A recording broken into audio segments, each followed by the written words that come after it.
Mutual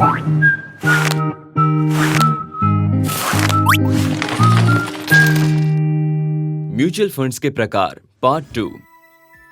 तो पिछले video में आपने वो म्यूचुअल फंड्स देखे जिनका आधार था उनका लिक्विडिटी ऑफर और उन टाइप के एसेट्स जिनमें वो इन्वेस्ट करते हैं। पर शायद आपको अब भी मन मुताबिक चीज नहीं मिली। क्या आप इनसे बेहतर चीज की तलाश में हैं?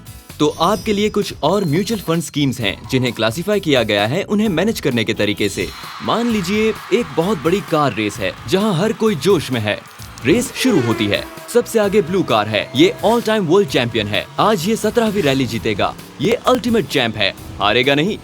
पर ये क्या, लगता है दो लोगों ने उसे हराने की ठान ली है। रेड वाला तो उसके पीछे ही है, जो बहुत सेफ खेलकर ब्लू के नजदीक रहने की कोशिश में है। शायद टाई हो जाए। पर ये क्या, एक कार बड़ी तेजी से आगे आ रही है।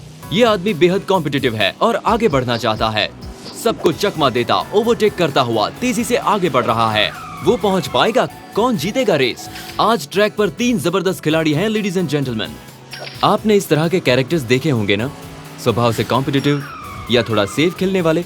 यही है हमारा म्यूचुअल फंड्स का अगला ब्रॉड क्लासिफिकेशन, जिसका आधार वो तरीके हैं जिनसे स्कीम्स को मैनेज किया जाता है। एक्टिवली मैनेज्ड फंड्स में फंड मैनेजर को स्कीम के पोर्टफोलियो को एक्टिवली बनाने की क्षमता मिलती है, जो स्कीम के इन्वेस्टमेंट ऑब्जेक्टिव के आधार पर हो और बेंचमार्क इंडेक्स से ऊपर उठने का प्रयास करे।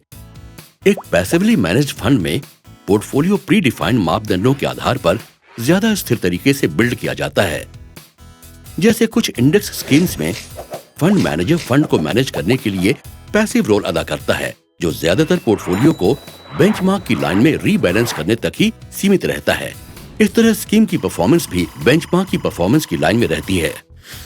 पिछले कुछ सालों से ये इंडस्ट्री काफी तेजी से आगे बढ़ रही है और म्यूचुअल फंड कंपनीज ने लॉन्च की हैं और भी कई स्कीम्स जो रेगुलर इक्विटी डेट और हाइब्रिड फंड से अलग हैं। जैसे gold funds, gold exchange traded funds या गोल्ड सेक्टर फंड्स।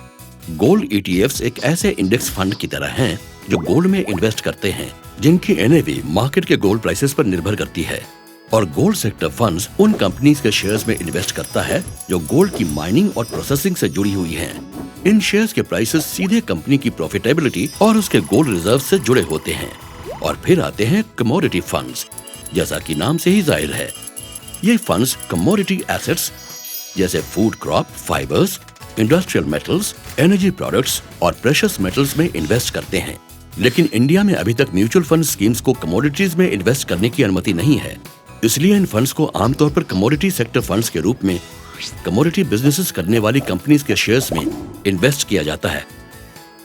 आप इंटरनेशनल फंड्स भी चुन सकते हैं जो आपका पैसा देश के बाहर इन्वेस्ट करते हैं, क्योंकि एक म्यूचुअल फंड आप जैसे इंडिया के इन्वेस्टर्स को ऐसी स्कीम भी ऑफर कर सकता है जिससे आप अपना पैसा विदेशों में इन्वेस्ट कर सकें। अच्छा है ना? म्यूचुअल फंड किसी फॉरेन फंड से टाई अप करके इंडिया फंड में जमा की गई राशि को इस मास्टर फंड में इन्वेस्ट कर सकता है।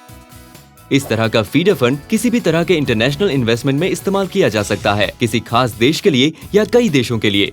उदाहरण के तौर पर इंडिया में जमा आपका फंड किसी खास यूएस ओरिएंटेड फंड में इन्वेस्ट करता हो। आखिर में आता है डोमेस्टिक फीडर फंड। ये फंड्स पहले ही स्पष्ट कर देते हैं कि वो किस तरह की स्कीम्स में इन्वेस्ट करने वाले हैं और इस तरह डिजाइन किए जाते हैं कि इन्वेस्टर्स को मल्टीपल स्कीम्स में से चुनाव करना आसान हो। जरूरत से ज्यादा पढ़ाई हो गई ना? लेकिन हमें आशा है कि हम इस बोरिंग सब्जेक्ट को आपके लिए एक इंटरेस्टिंग तरीके से स्ट्रेटेजीज के साथ पेश करने में सफल रहे हैं, ताकि आप अपने लिए एक इन्वेस्टमेंट स्ट्रेटेजी तैयार कर सकें। अब जरा इन रेसिंग कार्स के बारे में सोचिए, जिनकी अलग अलग स्ट्रेटेजीज हैं, अलग अलग इंटरेस्टिंग तरीके हैं एक ही रेस जीतने के लिए। आशा है आपको वीडियो पसंद आया होगा। देखते रहिए और हम इन्वेस्टिंग कॉन्सेप्ट समझने में आपकी पूरी मदद करेंगे। आप चाहे तो अपनी प्रतिक्रिया हमें editor@templeton.com पर भेज सकते हैं। Mutual fund investments are subject to market risks. Read all scheme-related documents carefully.